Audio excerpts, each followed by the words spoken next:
কিয়ামতের ময়দানে আল্লাহ সুবহানাহু ওয়া তাআলা যখন ডাক দিবে, আমার পরিবারবর্গের লোকেরা কোথায়? আহলুল কুরআন, তাদেরকে ডাকা হবে আহলুল্লাহ।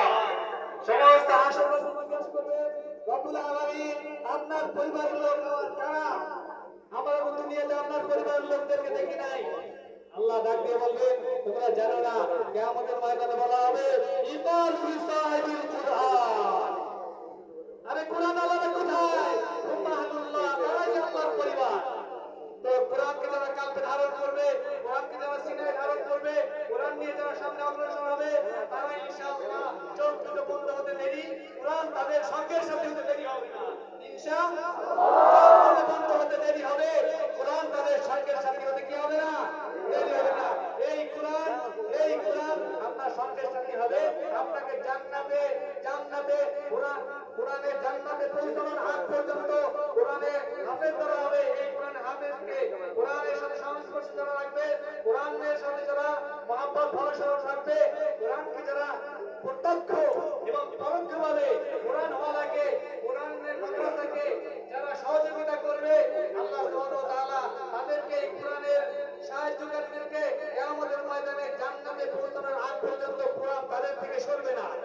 আল্লাহর সাথে ঝগড়া করবে যে আল্লাহ, আপনি যদি এই কোরআনওয়ালাকে আজকে হাসরের ময়দানে বেইজ্জতি করেন, জাহান্নামে দিতে চান, লাউহে মাহফুজ থেকে আমি কোরআনকে মুছে দেন।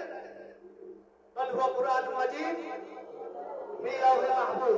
আপনি যদি কোরআনওয়ালাকে অপদস্থ করতে চান, লাঞ্ছিত করতে চান, অপমানিত করতে চান, লাউহে মাহফুজ থেকে আমি কোরআনকে মুছে ফেলেন, কোনো প্রয়োজন নাই।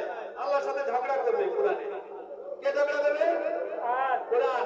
আর এর বিপরীত যারা কোরআন থেকে দূরে সরে থাকবে, কোরআনকে কাউকে ধারণ করবে না, কোরআনী শাসন ব্যবস্থার জন্য কোনো অনুশোচনা থাকবে না, কোনো পদক্ষেপ গ্রহণ করবে না, কিয়ামতের ময়দানে রব্বুল আলামিনের কাছে মামলা দায়ের করবে। কে মামলা দায়ের করবে? আল্লাহ রাসূল সাল্লাল্লাহু আলাইহি ওয়াসাল্লাম সূরা ফুরকান আয়াত 31, কিয়ামতের ময়দানে রাসূল বলবেন 19 পারার প্রথম পৃষ্ঠার মাঝখানে একই পরে আয়াতটা আল্লাহ রাসূল বলেন,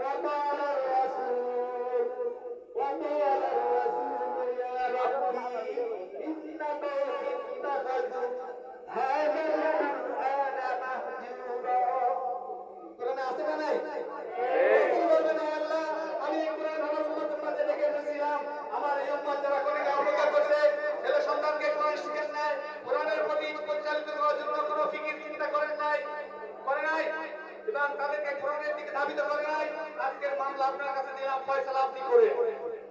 তো যেখানে রাসূল সাল্লাল্লাহু আলাইহি ওয়াসাল্লাম মামলা দায়ের করবে, ওখানে উকিল ব্যারিস্টার কে বলে? আপনার পাকে কোনো উকিল দেওয়া দেয় ওকালতি করার জন্য? আপনারা যারা কোর্ট কাছারিতে যান নাই তারা হয়তো জানেন না, উকিল ব্যারিস্টার ছাড়া কোর্ট কাছারিতে কথা বলা যায় না, নীরব নিস্তব্ধ হয়ে বোকার মতো দাঁড়িয়ে থাকতে হয়। তো কিয়ামতের ময়দানে লক্ষ কোটি কোটি জনশব্দ, সেখানে বিশ্ব নবী মুহাম্মদ সাল্লাল্লাহু আলাইহি ওয়াসাল্লাম বলবেন, আয় আল্লাহ, আপনার কাছে আমি বিচার দিলাম, আপনি ফয়সালা করেন এদের ব্যাপারে। বলেন তখন কি পরিস্থিতি দাঁড়াবে?